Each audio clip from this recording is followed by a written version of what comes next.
چې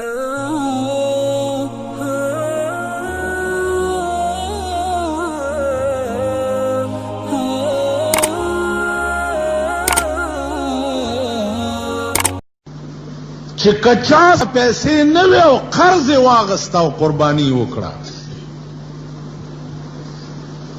نو الله پاک به مخه کاله د قرضم خلاص کړي او دومره مال به ور کړي چې د مستحق د قرباني وګرځي.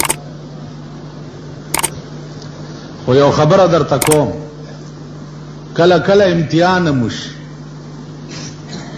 هم دې جمعات کې یو ځلې چرته 100 کاله مخکې ما دا خبره کړې وه، چا بدسي کړي یو سړی د دې خوا کلو په قرض پیسې اغستې دي او 2 میاشتې پس راغی ما ته وی چې مولوي صاحب تا دا مسله کړې وه، مال کړې خو مې وه.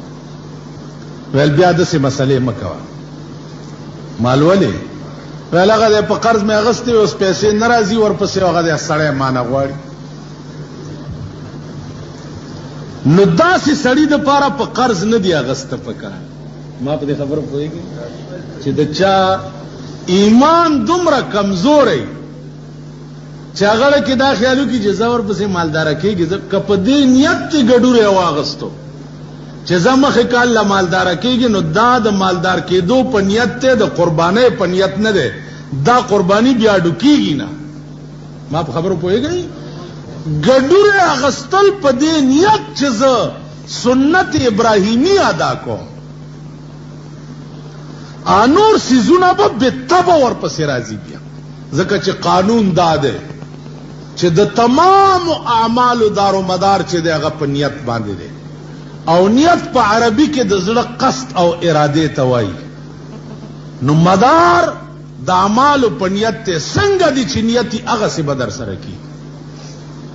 نو زما عزیزانو عرض داو چې عام طور خلق قربانۍ ګډوری دی، ګډ شو پې کېږي که نه کېږي؟ اوج ګډ دی او داسې ګډ دی چې په لاره ګډ ګډ رواني قرباني پې کېږي.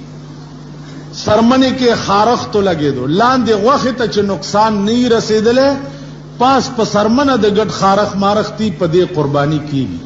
ښکرونه یې نه یې پې کېږي، خسیوي پې کېږي، غوږې 3 حصې ثابتو 1 حصه غوڅ شوی قرباني پې کېږي.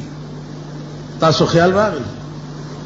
دا ټول څیزونه داسې دي چې دا معنی د قربانۍ نه نه دي، قرباني پې کېږي. بنیادی شی درته بل ووایم، عام طور باندې غوا او میخه کې 9 کسان شریکېږي. 9 کسان که په دې 9 کسانو کې د یو سړي پیسې حرامې وي، د یو سړي، نو قرباني د دې نورو شپږو نه ده شوې. 9 کسه په یو غوا کې شریک دي او د یو سړي پیسې پکې حرامې دي، نو قرباني د دې نورو شپږو نه شو. خیال به دا کوئ چې په غوا کې ځان سره حرام خور چاته وي چې د چا ګټه حرام، ګټې د چا حرامې دي او د چا حلالې دي، هغه مانه تاسو ښه پوهېږئ او دا ټول خلق تاسو ښه پېژنئ. دې ته به سوچ کوئ او خیال کوئ چې ګټه د چا حرامئ چې هغه ځان سره پکې شریک. مثلا یو سړی دی د جوارۍ پړی اچولی، نو د جوارۍ ګټه 14 انې حرامه ده. اوس خو جواری په پاکستان کې فیشن دی. تاسو وګورئ د لویو لویو پړونو د جوارو باقاعده شکرانی اوزی او نظرانی اوزی. نظرانه ماخام تقسیمیږي او د نن لاندې پړ چلیږي، پته یې ټول ته. دا کېدای شي چې په ملک به یو جرم کیږي، حکومت ته به پته نه وي. دا د چا عقل مني؟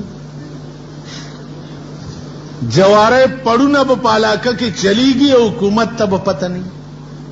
د علاقې تانیدار ته به پته نه وي چې زما علاقه کې کوم ځای جواری چلیږي. چرس به خرڅېږي او د علاقې تانیدار ته به پته نه وي. اوس هیروین به خرڅیږي چې څوک څوک یې خرڅوي او د علاقې تانیدار ته به پته نه د عقل مني ده چا. نن وګوره د پاکستان بچی تباش تبا کېږي لګیا دي دوی ته پته نه ده بلکې ټوله مشینري د حکومت ورسره ملوث ده. امریکې او لندن ته او عربو ته چې اوس چالو شوي دي په څه کې ځي؟ په خرونو روان دي. دغه جازونو کې څوک وړي؟ ستا ټول نظام د جازونو ورسره ملوث نه دی. څوک یې وړي؟ د یو څو کسو مالداره کېدو دپاره د قوم بچي تباه، د قوم بیړی تباه، یو څو کسب مالداره او هغه خلق چې کوم د دې کاروباریان دي د هغې په حجرو او د هغې په بیټکونو کې وګوره ستا ټول حکومت هلته ناست دی او کیکونه او پیسټیانې خوري که نه ده داسې ټول.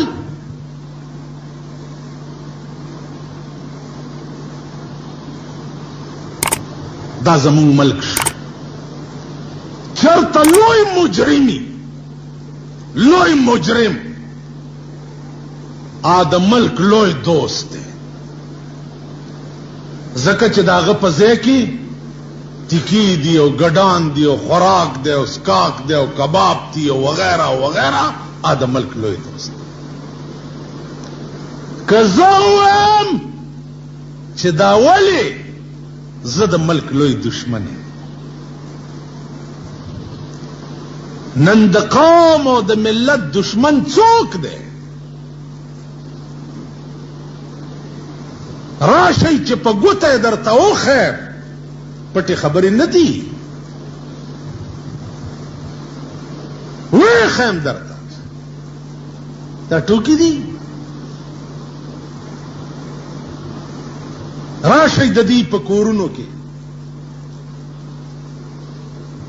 تمام سامان مړی کې ورته پړی اچوم او زوړندوم چې دا درته چا راوړی دا درته چا راوړی دا درته چا راوړی دا درته چا راوړی د ښځې دې چې دا جنجڼي اچولي دا درته چا راوړي دا ښځه دې دونډوڼی چې دا جنجڼي اچولي دا درته چا راوړي. یو یو څه ټوکو خبرې نو ملک خراړ وران کو نامې د کارغانو بدنامي دي. ملک څوک ورانۍ لګیا دي؟ تاسو وګورئ په دې ملک کې د اسلام چغې وګوره اسلام اسلام اسلام. په دې 8 کاله کې د ضیاءالحق صاحب په دار حکومت کې په دې پاکستان کې د ډمتوب سنټر یې وګوره قدم بیارته وی سی آر دی او میوزک سنټر دی قدم بیار. میوزک سنټر څه معنا ده؟ میوزک څه ته وایي؟ چې قرآن پکې ویلی کېږي حدیث پکې ویلی کېږي بانګونه پکې وایي ختمونه پکې کوي هغې ته میوزک وایي. میوزک سنټر څه ته وایي؟ او د شپې داغه دکانونو نه وي سیارونه په کرایه څوک وړي؟ او دا بلو پرنټونه د شپې فحش بربند په هر کیفیت زنا دا فلمونه د شپې څوک ګوري؟ 2 اربه روپۍ به په پاکستان کې اوس په ټي وي سنټرونو کولاوېدو 2 اربه روپۍ نورې لګي 2 اربه. دا چې سدي دا وایي کم دي دا لوی رحمت ته اسلام خو برور راځي کنه